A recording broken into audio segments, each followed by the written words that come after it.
gentlemen, let's do this. It is Real Talk Tuesday. Let me clear this screen right here. Boom, boom, boom, boom, boom. All right, ladies and gentlemen, welcome to Real Talk Tuesday. Let me get this music out of here. Get that music out of there. All right, again, welcome to Real Talk Tuesday. I am Jamal. I am your host, and I am glad that you are here today. Got a lot I want to talk about. Hope everybody, made it through the winter storm, with minimum damage. Hope everybody basically made it through safely. Minimum damage to your property. I know we've been out of work for a couple days, or some people have been out of work for a couple days. I actually worked during the snowstorm and afterwards, but that's another story. But again, I got a lot I want to talk about tonight. If you would, thank you for being here again. Please hit the like button so that we can bring more people in here. Got some really good topics that I want to touch on tonight.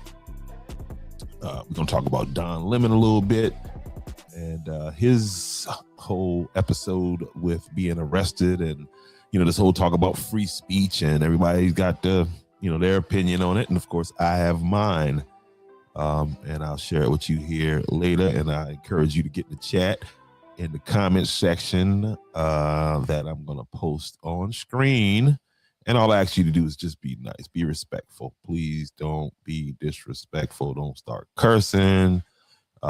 If you're not interested in what we're talking or what we're going to talk about here, then just go ahead and find you some other podcast to watch. You know what I mean? There's millions of them, hundreds of thousands at least.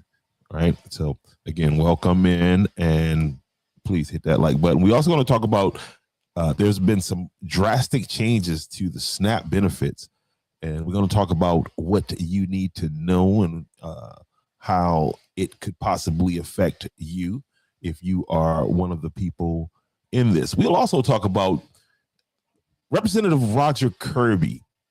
He chose to sit out on a vote that I'm sorry, when it comes to legislation protecting children, there's no middle ground with me. There's no middle ground. There's no reason why you should not have voted on what you voted on. What we're talking about is what I'm going to be talking about, is the bathroom bill.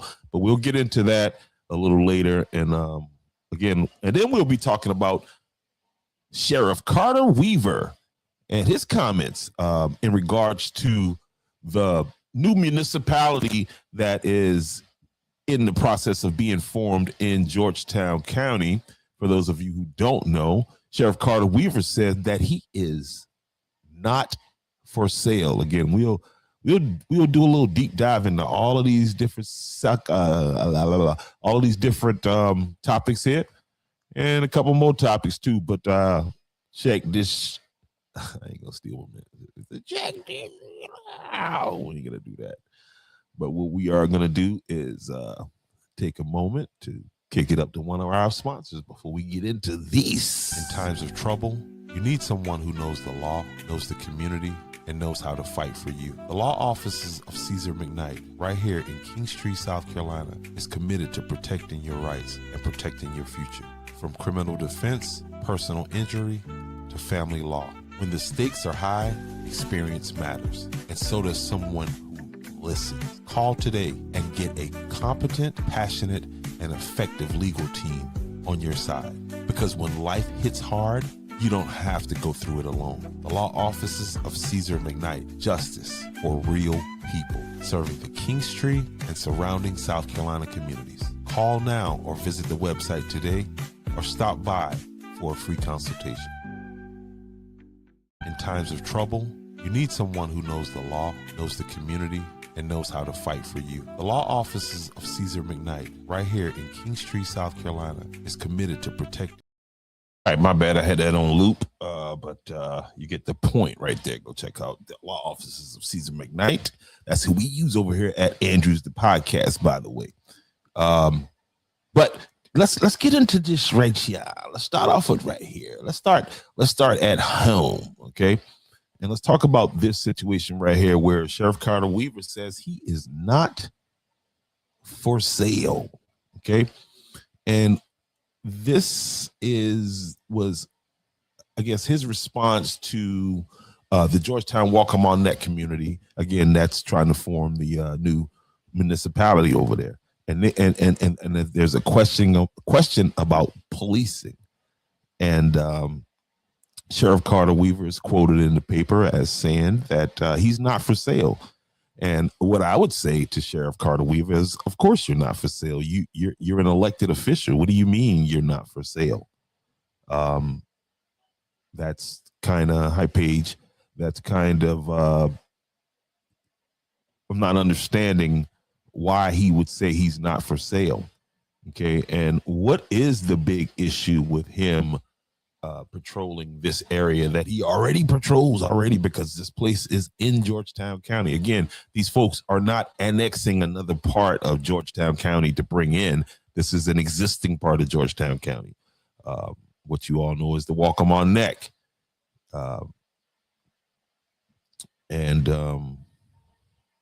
You know, my position is he's an elected official and he's paid by the taxpayers to do a job.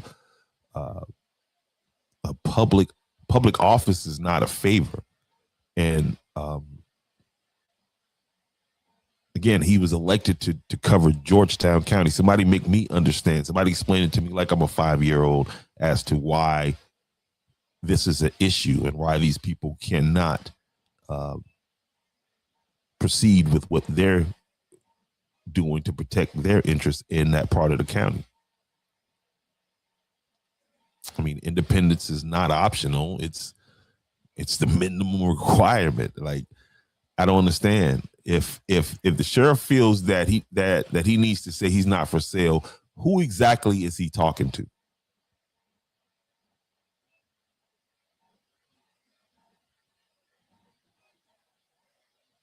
You don't get credit for not being corrupt. You get judged on whether you did the job.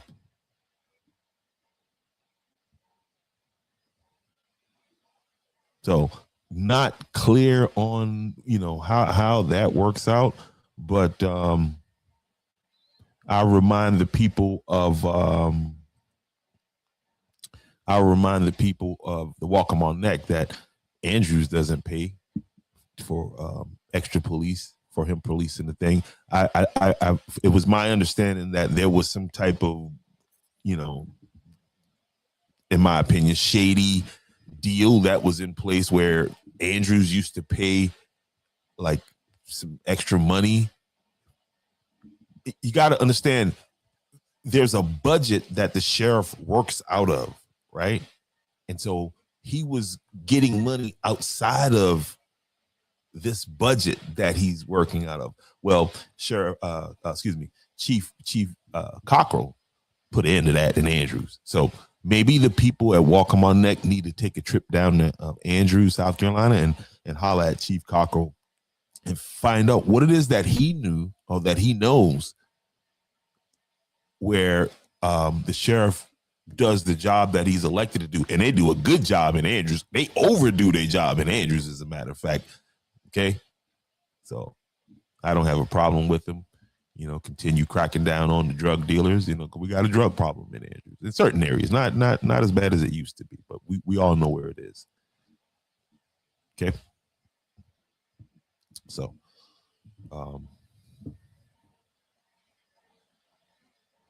but yeah, y'all should come down and talk to and speak with the chief of Andrews and figure out what it is he has. How did he pull that off? That's just, you know, me, just common sense. You know what I mean? He's operating in the county.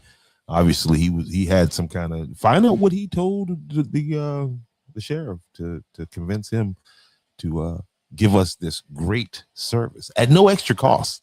Okay. So there was no issue of he wasn't for sale. No, he wasn't for sale. He's just, you know, It's not asking too much. Just do the job that you were elected to do. You know what I mean? Now,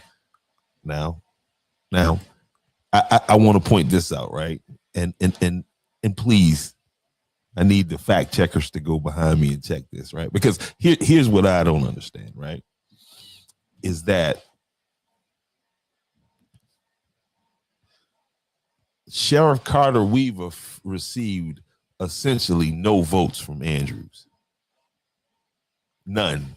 That's not where he goes to get his that's definitely not this guy, whoever that other guy was that ran for sheriff that nobody knew, actually got the votes because he was just on the other side. He just happened to be a Democrat, and people were not voting for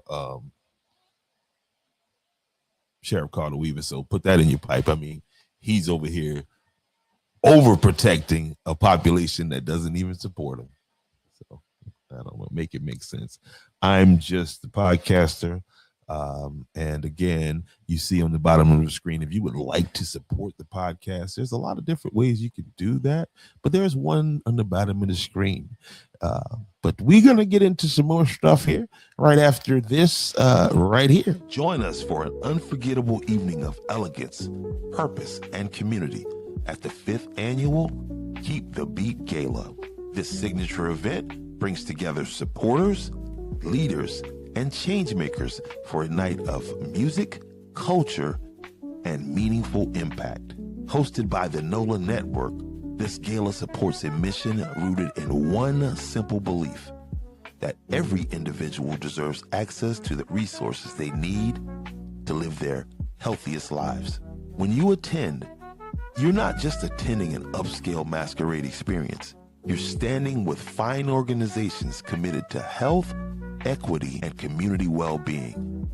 So join us on Saturday, February 28th from 7 to 10 p.m. at 698 West South 4th Street in Seneca, South Carolina. Tickets are available now, including early bird specials, VIP, and also couple options. Visit thenolanetwork.org to purchase tickets and to learn how you or your organization can become a donor and a supporter of this incredible organization.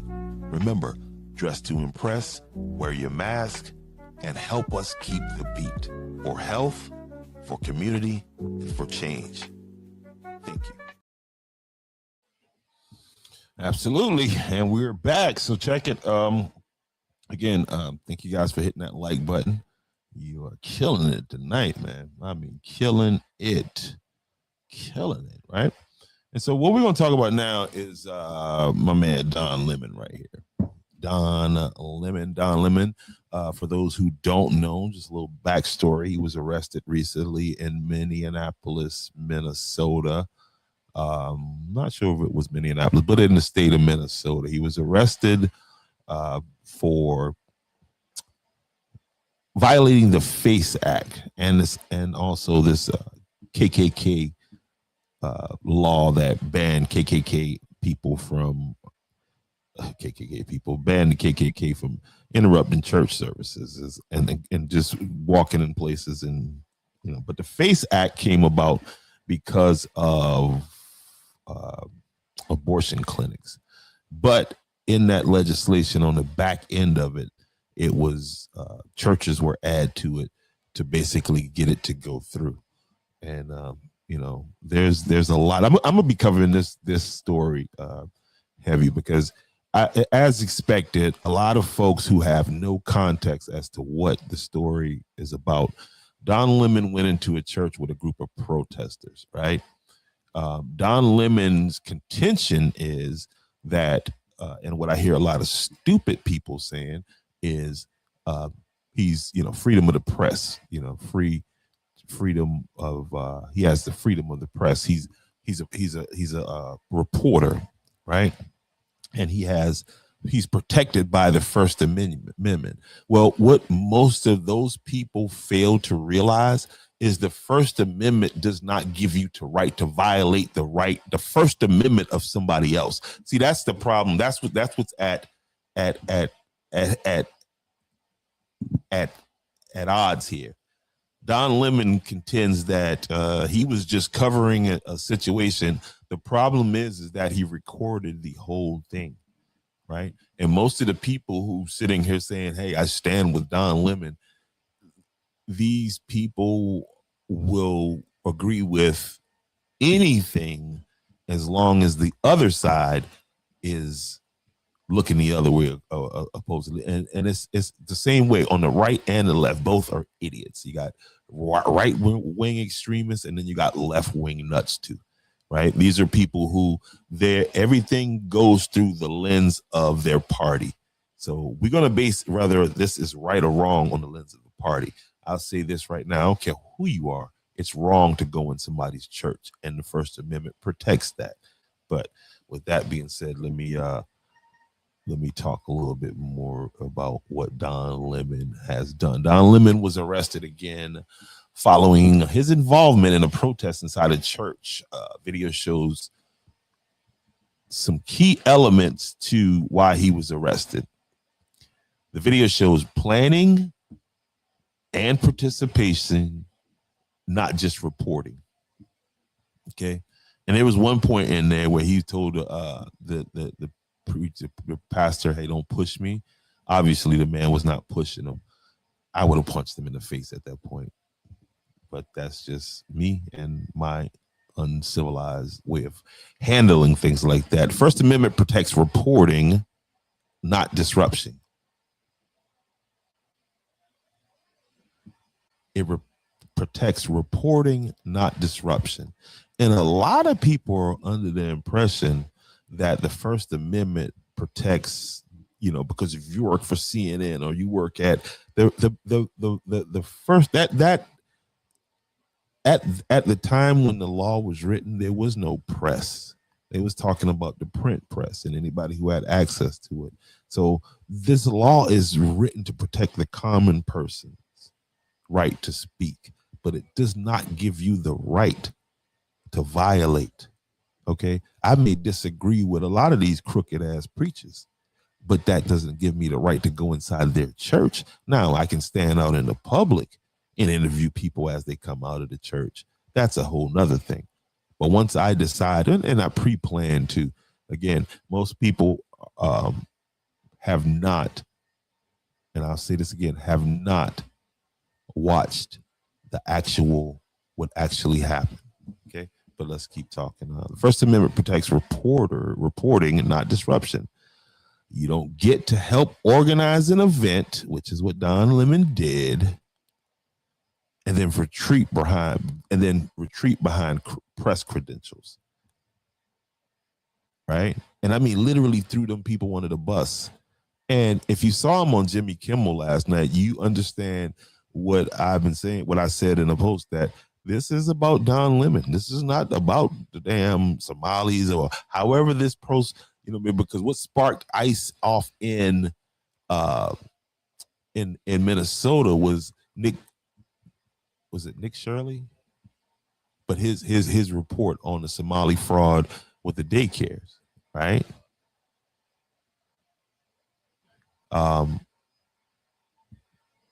So, people, again, you can feel how you want to feel about whatever, but Don Lemon also said that the reason why, and this is him pictured here with his husband, Don Lemon has been on record saying that white men are the most dangerous men in America. Again, here's him here pictured with his husband.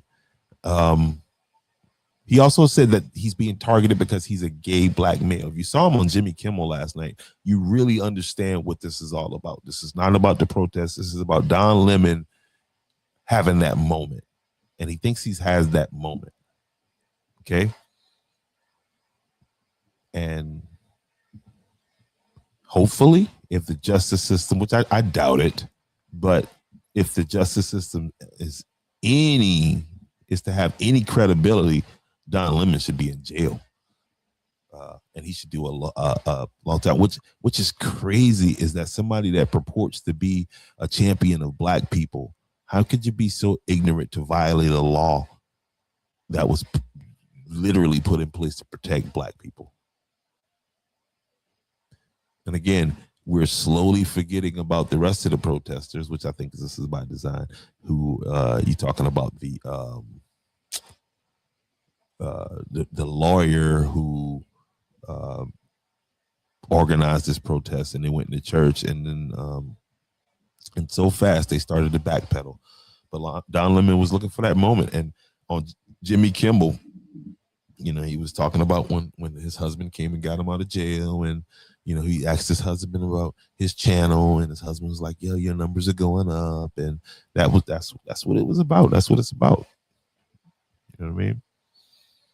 This is just what it's about. It wasn't about no damn Somalians or whoever the hell they protesting for.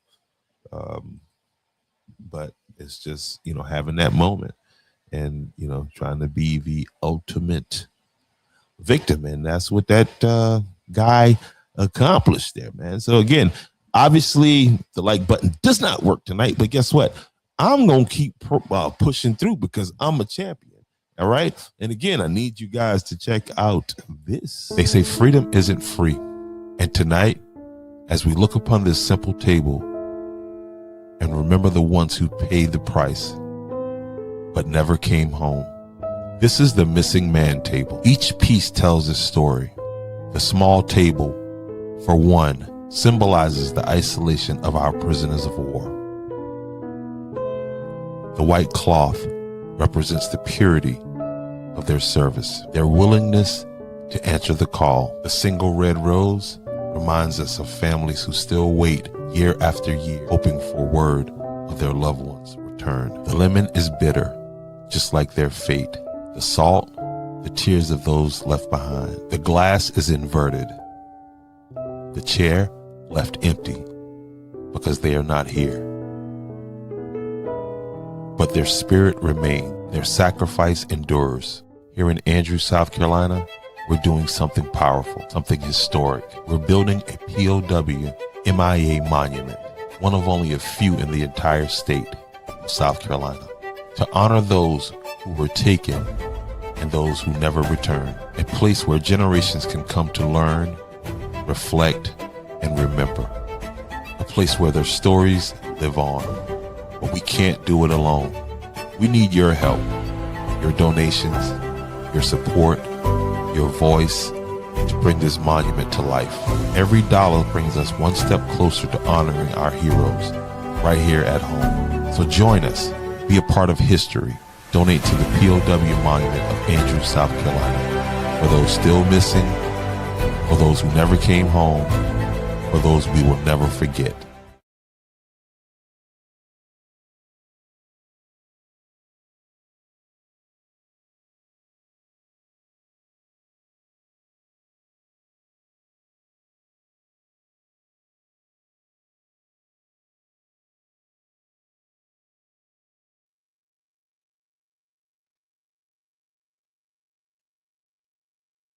All right, so now we're going to shift gears a little bit. We're going to talk about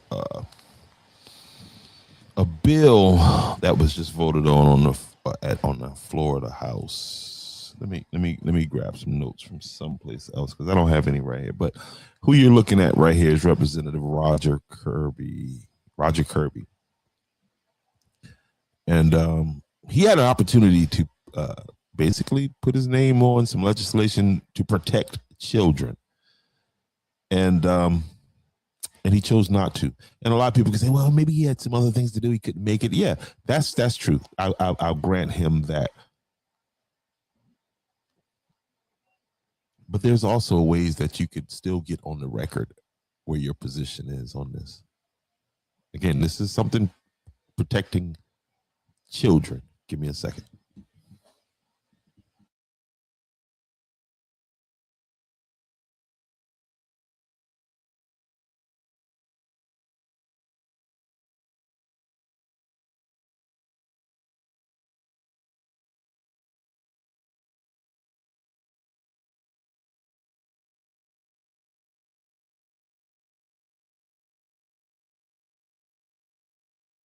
All right, so yeah, Roger Kirby there. He, we're talking about Bill H4756, the South Carolina bathroom bill, Parents' Choice, and ivermectin. This is something that in the past this used to get overlooked on a local level, but we here now and we understand. So let me check my email. I sent myself something. Let's see if I understand how that works. Let's get it. Where are we?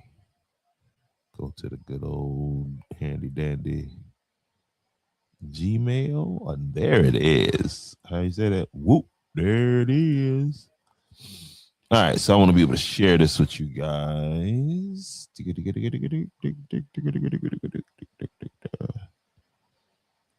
All right. Let's get here. I wish I had some help with this, but here we go. Nonetheless. All right. The summary. All right. Let me get this up where you guys can see what I'm reading from here. Move it, Roger. Here we go. Let's share the screen here. Let's bring up the bill tracking. There we go. And now you guys should be able to see it now. All right. So what we're looking at is the summary of where are we at? Regarding, all right. The South Carolina Student Physical Privacy Act aimed to establish regulations regarding the use of restrooms and changing facilities in public schools and institutions of higher learning, ensuring that these facilities are designated for use only by individuals of the same biological sex. This bill defines key terms such as changing facilities, restrooms, and sex, and mandates that public school districts and institutions of higher learning must not use funds to maintain or operate facilities that do not comply with these regulations. Violations will result in a penalty of 25% of the funds appropriated for the institution's operation. Additionally, the bill provides individuals with a private cause of action for declaratory and injunctive relief if they encounter a person of the opposite sex in a designated facility or are required to share sleeping quarters with someone of the opposite sex. It also allows for the establishment to separate private areas based on sex in settings where individuals may be undressed. However, the act does not prevent accommodations for disabled persons or young children needing assistance. The provision of this act will take effect upon the governor's approval. Okay. And what we're talking about here again is House Bill 4756 that Roger Kirby kind of stayed away from. And I don't want to take up too much time, but I will show you guys here where I'm going to show you an example of, okay, this person didn't vote, but they came back and basically made it known, like I was saying, that, hey, nah, I ain't with that, didn't I? Let's be clear. Let's find out where my guy at. Where is he? And right here, you're looking at all the sponsors of this bill. These are all the primary sponsors. You're talking See if anybody we recognize here. Anybody we recognize just off last name recognition for me. I don't see nobody yet. I mean, this is, to me, it's common sense legislation right here. Why wouldn't you want your name a part of this? What's really going on? Like,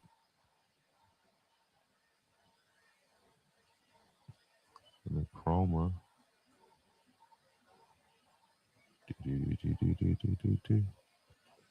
All right, but yeah, that's what we're talking about right now. Is House Bill 450, a bill to amend the South Carolina laws by enacting the South Carolina Student Physical Privacy Act. So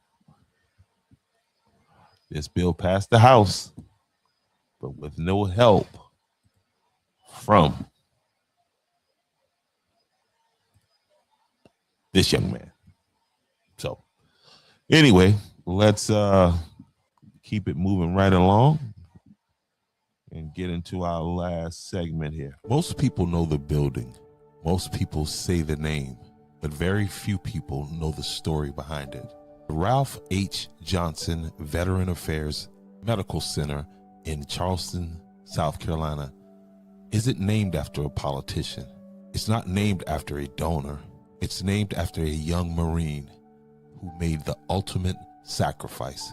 Ralph Henry Johnson was just 19 years old, a United States Marine, a Vietnam War veteran, a kid from South Carolina who answered the call.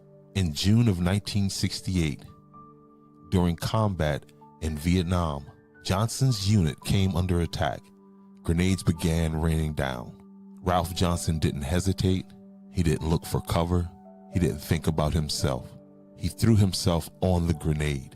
He gave his life so others could live.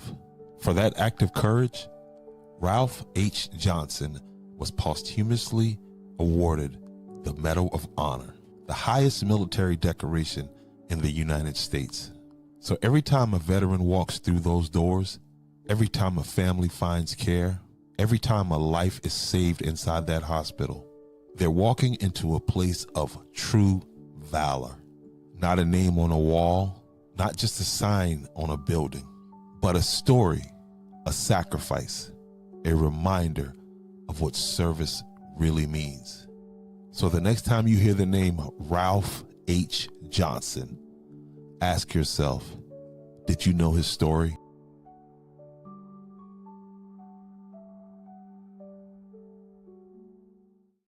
This May, Kingstree, South Carolina becomes a place of remembrance and reflection. Join us for a powerful two-day commemoration marking the 60th anniversary of Dr. Martin Luther King Jr.'s 1966 call to march on ballot boxes. Together, we honor the past, examine the promise, and shape the future. Friday, May 8th and Saturday, May 9th, 2026. For more information, contact C. Williams Rush at 803-397-1859. See, there's a difference between reporting the news and trying to make the news. And right now, it looks like Gab News forgot which side of the line they're supposed to be on. Because what they're doing, pushing out half-baked stories, parroting party talking lines, and helping the local GOP run smear campaigns is not journalism. That's political interference dressed up as news. Let's be clear here. The Georgetown County Republican Party has actually built a whole website dedicated to attacking one candidate, Jesse Walker. Not a debate, not a I just wanted to put a little reminder up there so we don't get too far off track, if you know what I'm saying, as we move along. Because how soon we forget. How soon we forget. All right, don't need you anymore, Roger. So now let's talk about the SNAP thing right there. SNAP benefits. The big, beautiful bill is taking effect. And there have been what some describe as draconian changes to the SNAP program. South Carolina EBT, Think Healthy, Eat Healthy program.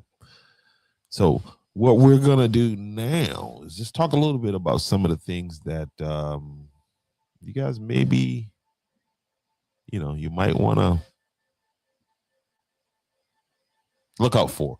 You know what I mean? If you got family members who are affected by this, friends or family members, or if you yourself are affected by this, the best thing is to get the truth about what it is, right?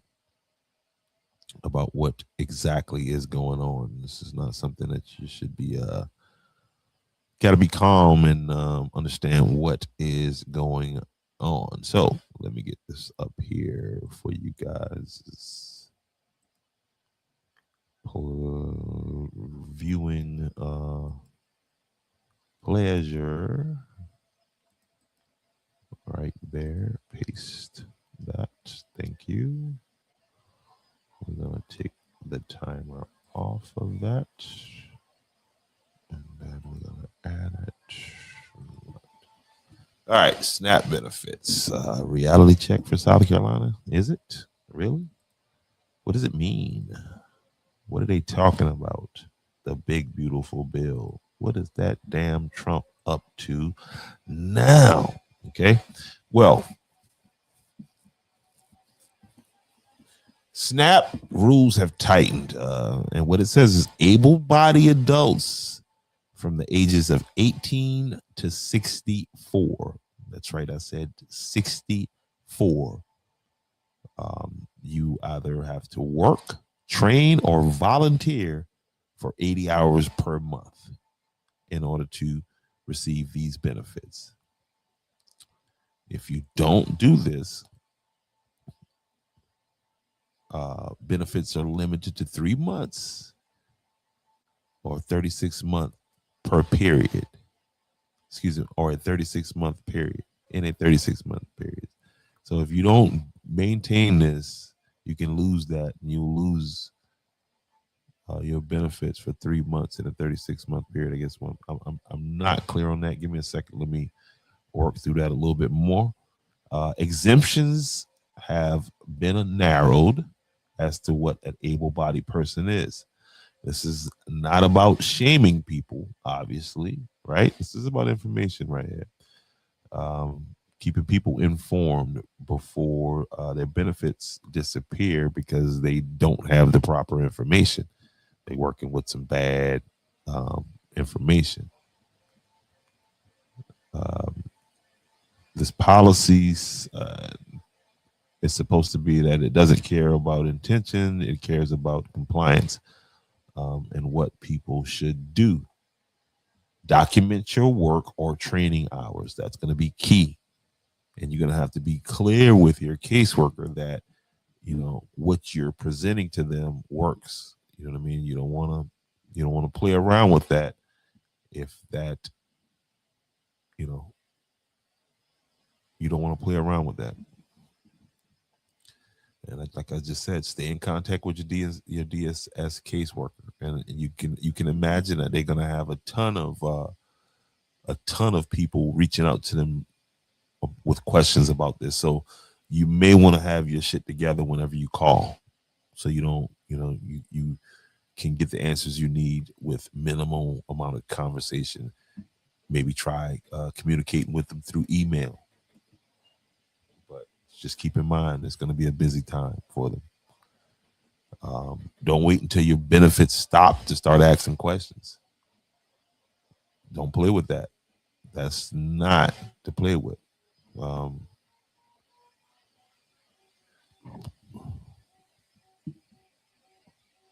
And in most cases, I don't think people are going to lose benefits from being lazy. I think they're going to lose benefits from not hearing the truth. And you can let your hate for the current administration and the current political climate make you miss an opportunity to tell somebody what they really need to make it through this quote unquote political climate.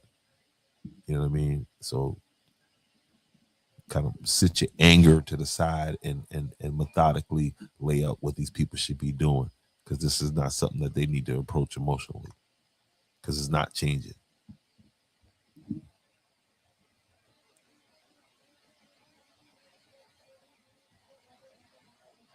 It's not going to change.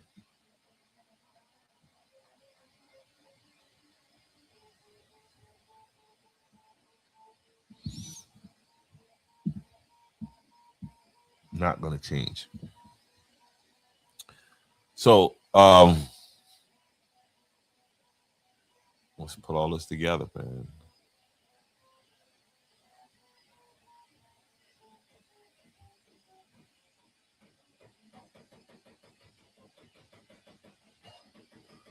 I guess my takeaway for on the SNAP thing is going to be that recipients face consequences without clear communication.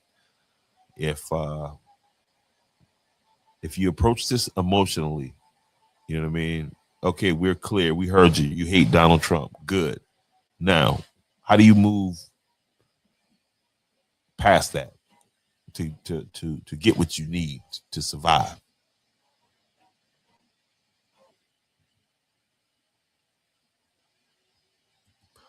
Roger Kirby avoided a recorded position entirely.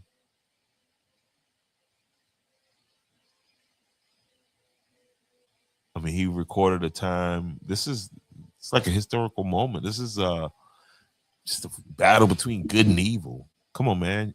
I mean, that's a layup, bro.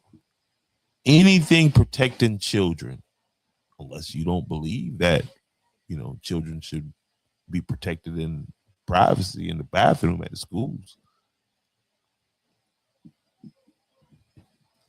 Better be mindful who you vote for, folks.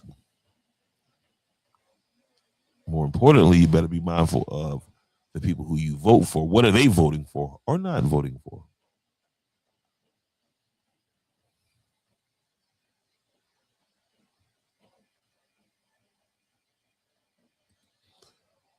Sheriff Carter Weaver has framed basic duty that he was elected to do basically as like heroism, like, I can't be paid, and I'm not, can't be bought. Y'all enjoyed did they already have the polar plunge?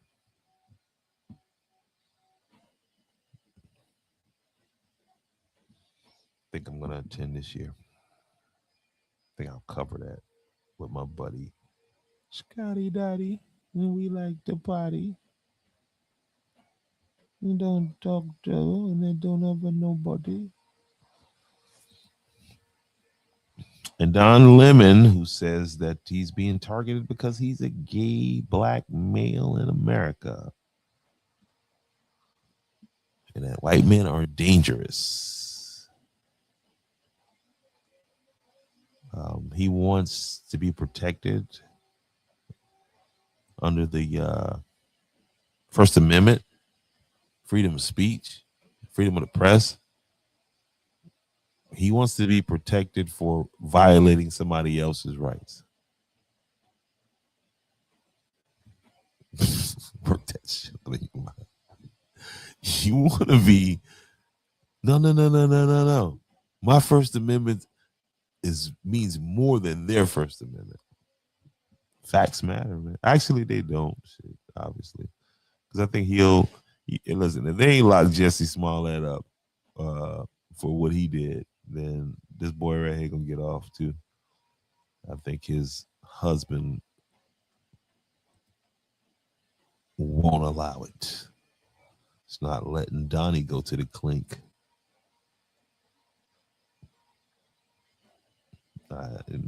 No.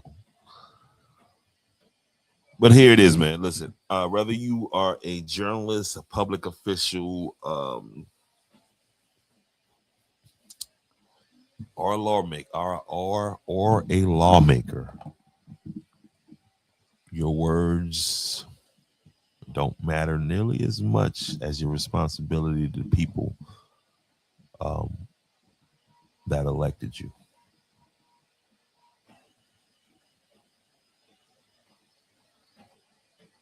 your words are not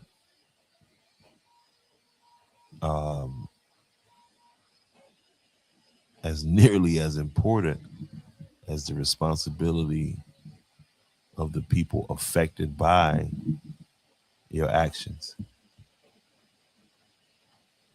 Roger Kirby, I hope none of your family members get put in an awkward situation because you failed to elect. This thing still has to go through the Senate, and we'll see how that works out. But